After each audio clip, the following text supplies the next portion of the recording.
চলে আসলাম বাড়িতে। মাটির রাস্তা দিয়ে হাঁটাহাঁটি করছি। তো বাড়িতে আসলে বরাবরই ভালো লাগে।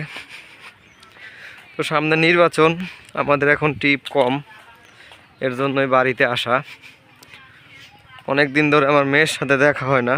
মেয়ে তো বাড়িতে থাকে, মানে ঘুরতে আসছে। এটা আমাদের বাড়ি, এই আম গাছটা আমাদের। পাশেই কত সুন্দর পেঁয়াজের ক্ষেত, বাড়ির পাশে পেঁয়াজের ক্ষেত, কত সুন্দর ভালো লাগে।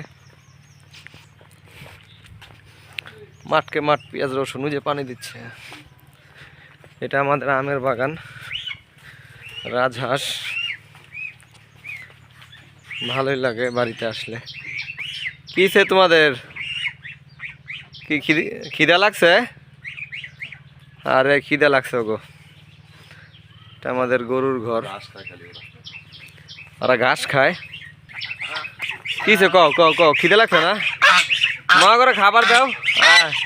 কামড় দে, কামড় দে, কামড় দে, কামড় দে, কামড় দে, কামড় দে।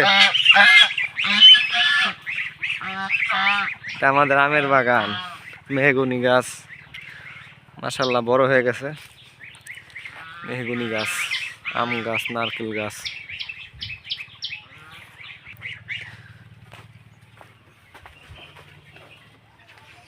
তো কালকে দেখাইছিলাম ওই যে মুরগির ফার্ম, ছোট 50টা মুরগি আছে এখানে। তো এটা আমার গরুর ঘর, রাজহাঁসের ডিম।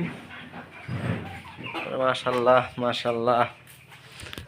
বাড়িতে আসলে বরাবরই ভালো লাগে।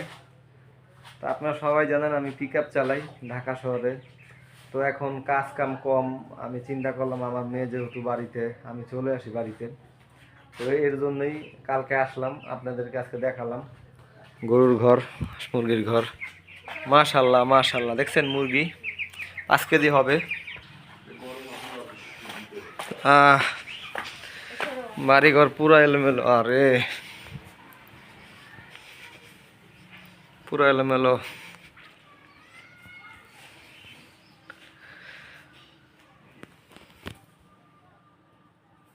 তো ভালোই লাগে বাড়িতে আসলে।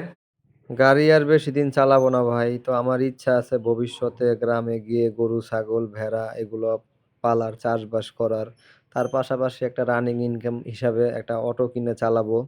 আমার জন্য সবাই দোয়া করবেন। আজকের ভিডিও এ পর্যন্তই, ভালো থাকবেন, আল্লাহ হাফেজ।